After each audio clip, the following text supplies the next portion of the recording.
पची नहीं तो रिपीट क्या बड़ा किसी वार्ड में बहुत कम वोट से हार जीत हुई है, तो उस लोगों को आपत्ति है कि उसकी रिकाउंटिंग कराई जाए। प्रशासन ने निर्णय लिया है कि नहीं, रिकाउंटिंग करा दी जाए।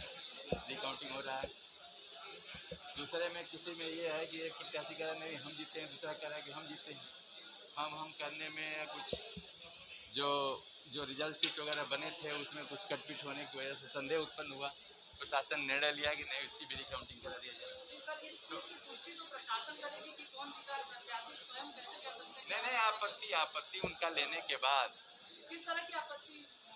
आपत्ति मुझे नहीं, प्रशासन को मिली है, प्रेक्षक महोदया को मिली थी। सर, आपके जैसे अधिकारी द्वारा जब प्रत्याशी को जीत घोषित कर दिया गया, कहाँ मैं जिला पंचायत के किसी भी प्रत्याशी की जीत हार की घोषणा यहाँ से नहीं होती। निर्वाचन आयोग के व्यवसाय प्रसाद सेक्टर के ऊपर घोषणा कर दी गई थी, बावजूद हम उसको जो है उसको हारा घोषित करा जा रहा है। नहीं, तो वो तो निर्वाचन अधिकारी ने घोषणा किया है। सेक्टर नंबर 2 और सेक्टर नंबर 3 ये घोषणा तो हो चुकी है, उसमें क्या हार जीत। जो सेक्टर नंबर 1 में जो प्रत्याशी प्रमिला यादव संजू यादव है, तो उसके द्वारा जो है जब कल शाम को आप ही के जैसे अधिकारी द्वारा 41 वोटों से विजयी घोषित कर दिया गया, तो सर फिर रात 2 बजे कोई घोषणा नहीं हुई थी। वो रिजल्ट चेक हो रहा था, जहाँ पर प्रशासन शासन को कोई संज्ञानित हुआ कि ये बहुत न्यूनतम वोट है। दूसरे लोग वो कर रहे थे, विरोध करते कि रिकाउंटिंग तो निष्पक्षता के लिए रिकाउंटिंग करा रहा है। इसमें कोई किसी का बहुत दबाव हुआ ऐसा कुछ नहीं है। उसमें ये है कि मैक्सिमम पब्लिक संतुष्ट है, किसी के द्वारा कोई ऐसा न आरोप प्रत्यारोप लगाया जाए कि यह इसमें निष्पक्ष नहीं है। बस सर, क्या इसमें प्रशासन की लापरवाही कही जा सकती है? कोई लापरवाही नहीं है, ऐसा निर्वाचन में होता रहता है।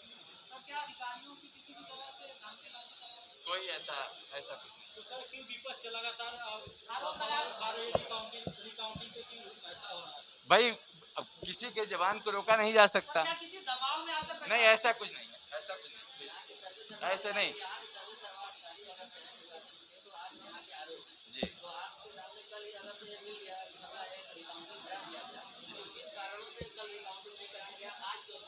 नहीं, ऐसा नहीं। कल ही निर्णय हुआ कि ये कल 12 बजे दिन से कराया जाएगा, तो 12 बजे दिन से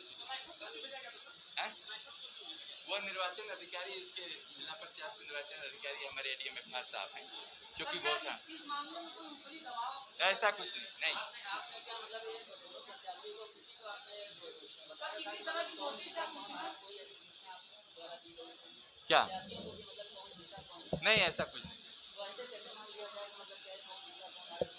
नहीं, वो जो सारणी है वो मैं बता तो दिया, पहले बता दिया, उसके लिए बार बताने की जरूरत नहीं है। मैं इसको बता दिया।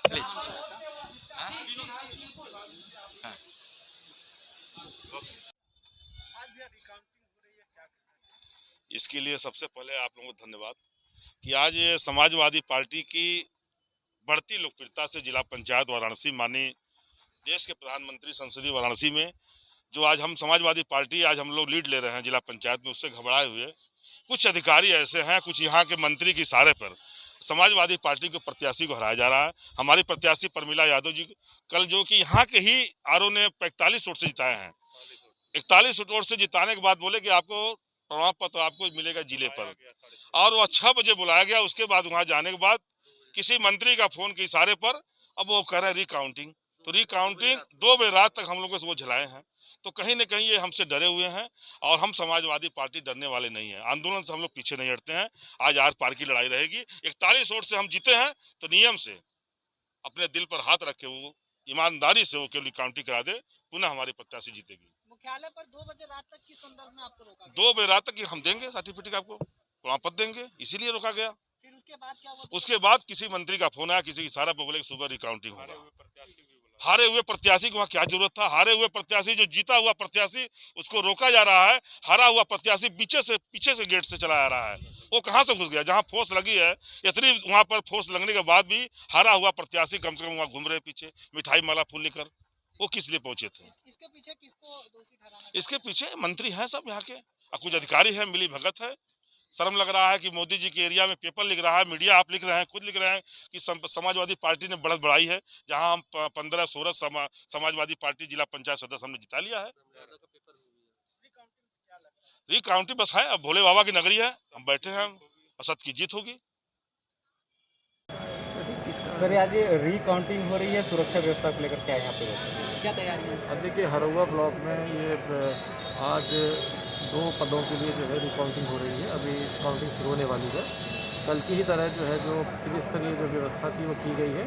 अंदर आइसोलेशन में जो टेबल्स के साथ पुलिस बल रहेगा, फिर इनर कॉर्डन है जिससे कोई भी अनधिकृत आदमी जो है अंदर प्रवेश ना कर सके, और आउटर कॉर्डन जो भीड़ भाड़ और अन्य व्यवस्थाओं को देखेगा। पूर्ण रूप से ये है, और अभी लगभग ये 4-5 घंटे काउंटिंग चलेगी।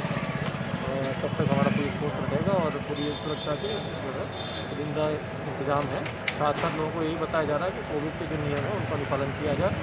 अगर कोई भी इनका करता हुआ पाया जाता है, मास्क नहीं लगाया जाता है, या अन्य कोई अधिकृत आदमी से जो आदमी घूमता पाया जाता है, तो उसके खिलाफ भी जो है हम जो है नियमानुसार से कार्रवाई करेंगे।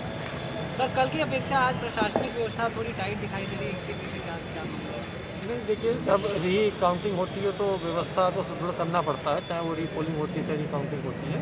ये चुनाव की प्रक्रिया के अंदर ही जो है व्यवस्थाएं दी गई है। अगर कोई री काउंटिंग होती है, री पोलिंग होती है, तो सुरक्षा तो हमेशा रहती है, लेकिन री काउंटिंग में थोड़ा